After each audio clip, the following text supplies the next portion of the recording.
decision to make. I could go to court and risk going to prison or fulfill my promise to the people in the slums.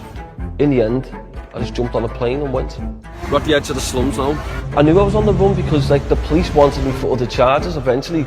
You've got to be assertive / aggressive. I swear down dead, get my container sorted. I told this guy if he doesn't release my container, I'll put a bullet in his head. We weren't around.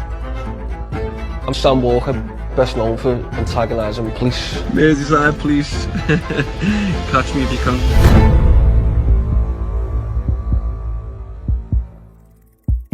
So the convictions I've got, they range from driving offence, driving while disqualified, up to firearms, assaults, armed robberies. I first went to prison at the age of 14. At dawn when it was, he tried to assault my friend, so I've shot at him.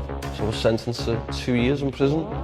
Things just escalated from there. I'd get out of prison, we'd be doing robberies or whatever, and then every time I'd go to prison, I'd learn something new. Go to prison, I'd learn how to rob cars, learn how to rob cash machines. Then I'd get out, go to prison, learn how to sell drugs. At our height, we probably had around 10 different areas. Each area would make between 2 to 3k a day. Between 3 of us, 2 to 3 of us. We're doing well, I think. As the newspapers published, it was £12 million what they seized. Cars, all other things. That was fast money that was coming in, and it was getting spent fast. Half my money used to just get given away. I used to give half my money away, literally. I'd see homeless people, I'd book them into hotels. Yeah, I've been a criminal, but I've always been caring towards others, and I've always helped people. The thing that made me want to do all this charity work in Sierra Leone was what I'd seen on the news. I'm looking and thinking, how are these people living in poverty still? Something was urging me to go as well. It was a strange feeling what I was having. Something kept urging me to go to that country. I chose Sierra Leone because my granddad was from that country.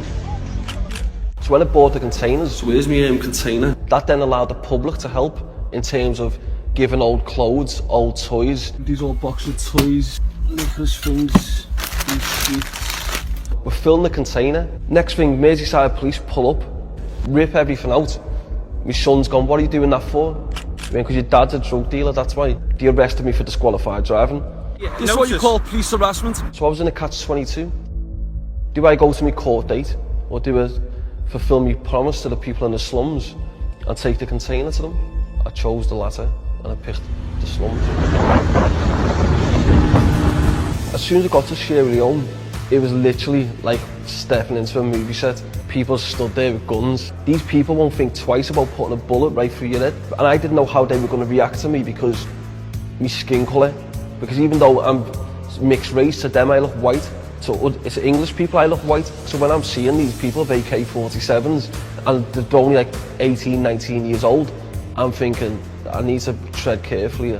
I got to the port of Freetown, and that's where I met the first proper bit of corruption. They'd give me a piece of paper, said to me, pay £500, get a stamp, you'd take it to 4 or 5 different people. I'd have to go round paying each person, and I realised they were on a scam because the payment was going higher and higher. I had to switch it up to being aggressive. You think you're above the law? Don't be above a fucking bullet. I fucking put a bullet right in your head, you little maggot. You fucking head. You can't on that fucking shoot you right in the head, you cheeky cunt. I want my container today.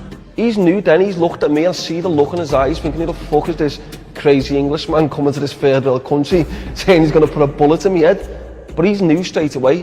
We weren't fucking around. These kids needed their container. Here it is. The container's out. It's going to be given out live in the slums on Saturday. We're at the edge of the slums now. As you can see, this is getting unloaded now.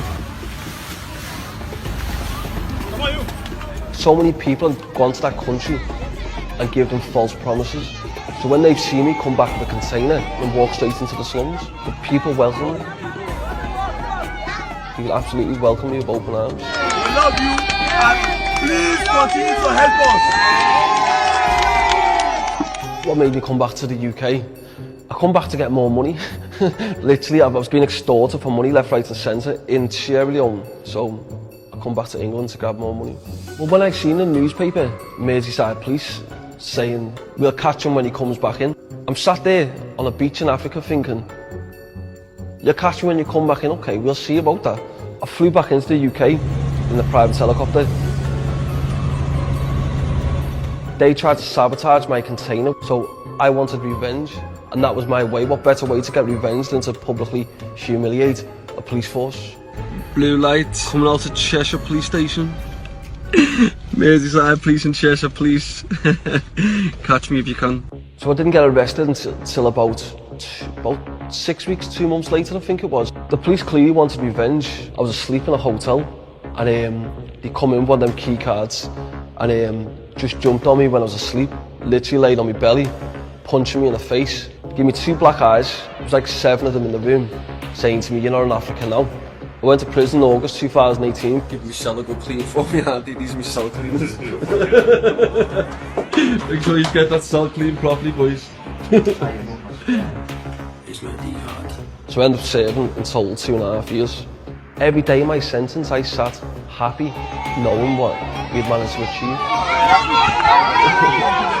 What would I have to say to someone who questioned my intentions? To be honest with you, I really don't give a shit what they think. For me, I know where I'm going, I know where my path's leading to. These people shouldn't be in poverty. It's for the slums, it's for what we plan to do in the slums, things that have never been done before. I committed crime because I love to. I won't even lie, I'm not going to stand here, sit here and be fake. I committed crime because I absolutely loved it. Like, there was no 2 ways about it.